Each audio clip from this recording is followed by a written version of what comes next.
Businesses that advertise on BelchertownNews.com have the benefit of an ad that appears on every page that links to their respective websites.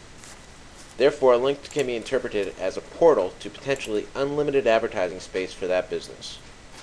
Another option is a 30-second spot prior to news videos embedded with different news articles, or an infomercial that can appear in the advertising section. Advertising is not only better on BelchertownNews.com, it is also less expensive than print advertising, allowing you to keep your advertisement going year-round without breaking the bank. It's been well used. We kept it open as late as we could last year, basically until the snow was flying. At times, the kids were shoveling it out to have it, back for their use. That's been very successful. This spring into summer, in June, the Friends of the Belchertown Skate Park was reinvigorated by Rich Downey. And my wife. oh, Yes. It was my wife. hey, oh wait, anyway. It was your wife. Anyway, and the members of the committee, not myself because I was at the Cape working, but we held a skate park jam. Had quite a 40 kids entered, but 40 kids entered to ride, and had a competition. Ed's son Corey did a tremendous amount of liaising with Fat Tracks, the snowboard and skateboard shop. They provided a lot of prizes. We had a volunteering of DJ and a band. Great time.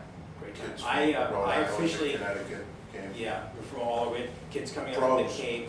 Yeah, they're good. I officially set the lowest jump in the contest by opening my mouth, and I forgot who I was criticizing, but someone said, "Let's see you do better." And I said, "I don't have a skateboard or a bike. Can't do anything today." And they're like, "Here you go." So it's still in use. We've just this summer had an opportunity to purchase a number of secondhand ramps from a place called Ramp Farm down in Palmer that was closing up. We didn't want to spend our money, committee money. So the three families here, we pooled our money and bought $300 in ramps, and then Ed, who did a tremendous amount of work this year, got them placed and recovered in position. They're not the best, but the kids are really enjoying them, and it's a great addition. We purposely try not to spend the money in our budget this year. We really need quite a lot of skate light, and it's a very expensive product, over $100 a sheet. And I think we still have $1,000 in our budget, and we do want to ask the town, if there's any way to get some more budget so that come spring, we can take the money that we've husbanded and any new funds that we might be able to get and do a serious revamp. We know that there are limits, and the town is stretched in these times, but anything we can get would be great. Right now it's a lot of donation stuff. That's where it's coming in. Members of the board are picking up a lot of the costs, and our children and ourselves are doing a lot of the work. The kids do participate. They're using the park, especially when I show up. It's pick up trash or I'll shut the gates. So that's a good motivator for the parents. We've seen have gained a lot more respect over the last year from the kids as far as trash. If we go down there and say, hey, let's pick it up, we see something, if it looks like it's out of hand, we tell them, and we get something back, it gets picked up. Great. It's been looking good. It's been looking good. Thank you. Yeah, we had one, we did have a day where I think Jim and I were both under the assumption that the other person was watching it for the few weeks during the summer. Nobody watched it. So the trash piled up it was like a New York City garbage truck in there, just for a day or two. And let's see, the town's been really helpful with dumping barrels for us. They get right over there. I just dragged one out from under one of the ramps that's filled up and it was gone in 24 hours. So obviously the town is staying right on top of that for us. There was one other thing, wasn't the back one? I'll go see Steve and if they need to be emptied, not a problem, we're right there. When we did our ramps, we had an extra pile of old wood and they took care of it for us, so it's appreciated. In terms of policy stuff, I think the only two things we've really tried to do are to keep the park open as much as possible. I mean, we feel that any time it can be used at all by the kids, it's a benefit. If it keeps 10 kids occupied that might otherwise be doing something different, it's a good thing. And we passed a smoking ban, which we still have yet to have a minute to put up on the sign, but our official rule is that it is a sports facility designed for kids to exercise. And we don't feel that smoking inside the fenced-in area is appropriate. It's enough with the teen center there. Kids smoke, but they don't need to do it right around other kids. it seems to go pretty well. Just did this week, seen a lot of new decking and ramp stuff and covering go on. Can't think of anything else, except to say that Ed Laughlin, who you gentlemen voted on to move him up to full membership, has done a tremendous amount of work this season, tremendous. And the skate park jam, everybody in the back row there just covered it. I just showed up and took the glory. That's what chairmen do. No, see, I've done it for your job, sir. You learned it from me. I don't, actually. Brad, we can look forward to another year, we can look forward to another year like Oh, we have in absolutely. the past. Yeah, We're gonna have you back here next year. you will, I think so, yeah. I mean, I'm still riding, so We as wanna long as keep my the legs interest- hold up, you'll keep seeing me. We wanna keep the interest alive. Me? I'm only 45. Oh, plenty. Yeah. No, believe it or not, I'm known at the Cape on the skateboarding academy.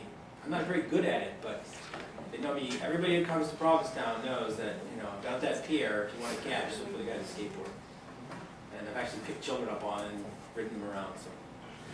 The one question Al alluded to it, this was one of the problems from year to year, is holding the committee together. Yeah. How are you, I mean, we're going to have committee appointments coming in, we'll start looking at them in May, so I just want to know, is this committee solid? Well, Are we recruiting new members? I would say that we're not all there every meeting. We just aren't able to be. Not required. But, we seem to be maintaining our momentum. We have, we moved one member up for the member that couldn't be present. So we have 4 full members here tonight. How about An associate member. planning as Planning into the next year. as Jacob gets older and moves Well, up? if Jacob gets old enough to not be involved at all, Mhm. and I find that I don't have the time for it or something, then I'll step down. Right, but one of the problems with the committees in the past is the parents really got involved. And then their kids grew up and they went on to something else, and it just, no one else stepped up to the plate. So one of the things that we really suggested to really work on, planning for that Trying to inevitability. find parents of younger children. Absolutely. Trying to That's the Recruiting. It's actually a great idea, which, Right. thinking about it, does make a lot of sense, because we have a good spread right now of our age ranges.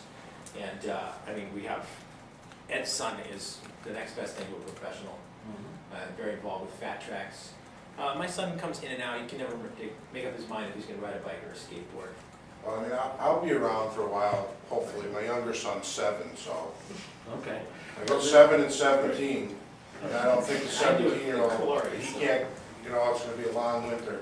Become a member of the committee. Because one of the things, and this goes with everybody, I mean, even No, when we just had the keep teen it center, moving along. the teen center started out, we had a group of parents came in, and, well, now their kids, those teens that started that are close to 30 now. Well, So, I think your idea to try and generate, and that's not a bad idea to start spreading it around, and try and generate more interest with the younger, parents of younger kids. the ultimate success is finding somebody to replace you. Yep. Brad, you do know that the uniqueness of this sport is that the adults stay involved with it.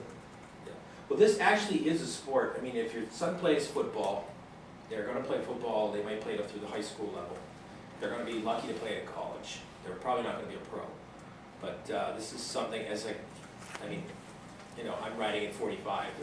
I have friends my age and older. Jim's he's much better than me. He goes up, I won't go down ramps. I don't heal fast enough. But, people stay in this, especially our generation. I mean, I grew up, I was the generation that was a skateboarder, so I'm 1964, so not the baby boomer, and not the baby, boomettes, right on the cusp there. So, a lot of people are gonna stay in it. And the sport is tremendous in its growth.